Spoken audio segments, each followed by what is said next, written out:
નવસારીના સરબતિયા તળાવ વિકાસ પ્રોજેક્ટને લઈને મહત્વપૂર્ણ અપડેટ સામે આવ્યા છે। કોર્ટનો સ્ટે હટતા અટકેલા વિકાસ કાર્યોને ફરી ગતિ મળશે, જ્યારે મહાપાલિકા તળાવની સુંદરતા અને ટ્રાફિક વ્યવસ્થાને ધ્યાનમાં રાખીને નવી યોજના સાથે આગળ વધી રહી છે। નવસારી શહેરના લોકપ્રિય સરબતિયા તળાવ વિકાસ પ્રોજેક્ટને લઈને મહત્વપૂર્ણ સમાચાર સામે આવ્યા છે। કોર્ટનો સ્ટે હટતા હવે તળાવના અટકેલા વિકાસ કાર્યોને ફરી ગતિ મળવાની શક્યતા વધી છે। આ સંદર્ભે નવસારી મહાનગરપાલિકાના મેયર અને કમિશનરે સરબતિયા તળાવની મુલાકાત લઈ સ્થળ પરિસ્થિતિનું નિરીક્ષણ કર્યું હતું। મુલાકાત દરમિયાન લાંબા સમયથી અટકેલા કામોની સમીક્ષા કરવામાં આવી અને બાકી રહેલા વિકાસ કાર્યો અંગે અધિકારીઓ સાથે ચર્ચા કરવામાં આવી।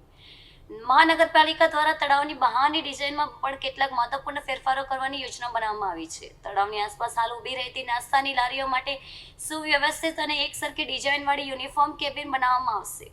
આ કેબિન મહાનગરપાલિકા દ્વારા ભાડે આપવામાં આવશે, જેના કારણે પાલિકાને વધારાની આવક પણ પ્રાપ્ત થશે। સાથે જ તળાવ વિસ્તારની સુંદરતા જળવાઈ રહે તે માટે ખાસ આયોજન કરવામાં આવશે। મુલાકાત દરમિયાન ટ્રાફિક વ્યવસ્થાને લઈને પણ વિશેષ ધ્યાન આપવામાં આવ્યું હતું। અધિકારીએ જણાવ્યું હતું કે વિકાસ કાર્યો દરમિયાન બાદમાં વાહન વ્યવહારને કોઈ મુશ્કેલી ન પડે તે માટે જરૂરી પગલાં લેવામાં આવશે।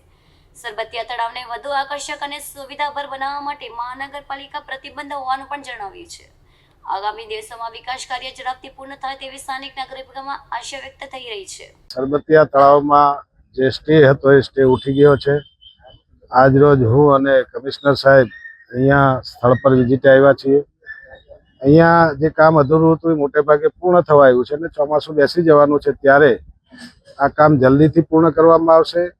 તળાવને ફરતે જે બ્યુટિફિકેશનની જે વાત છે એમાં થોડા સ્ટ્રક્ચરો આવે છે અને લોકોનું સૂચન હતું કે આવા કેબિન બનાવશો તો બ્યુટી દબાઈ જશે। એટલે હું અને કમિશનર સાહેબ આજે બેસીને કોન્ટ્રાક્ટરને બોલાવીને બહાર જે ફરતી લારીઓ ઊભી રહી છે એને સેફ અંદરની સાઈડ લઈ લેવાય, એક સરખી કોર્પોરેશન દ્વારા ડિઝાઇન બનાવીને કેબિનો અપાય અને નગરપાલિકા એની જે કંઈ કિંમત નક્કી થાય, ભાડાની કિંમત નક્કી થાય એ કિંમત નક્કી કરીને બહાર જે લોકો ઊભા રહે છે ને અંદરની તરફ લઈ લેવાના, રસ્તાને ખુલ્લો કરવામાં આવશે અને આ કામ બને એટલું ઝડપથી પૂર્ણ કરવામાં આવશે।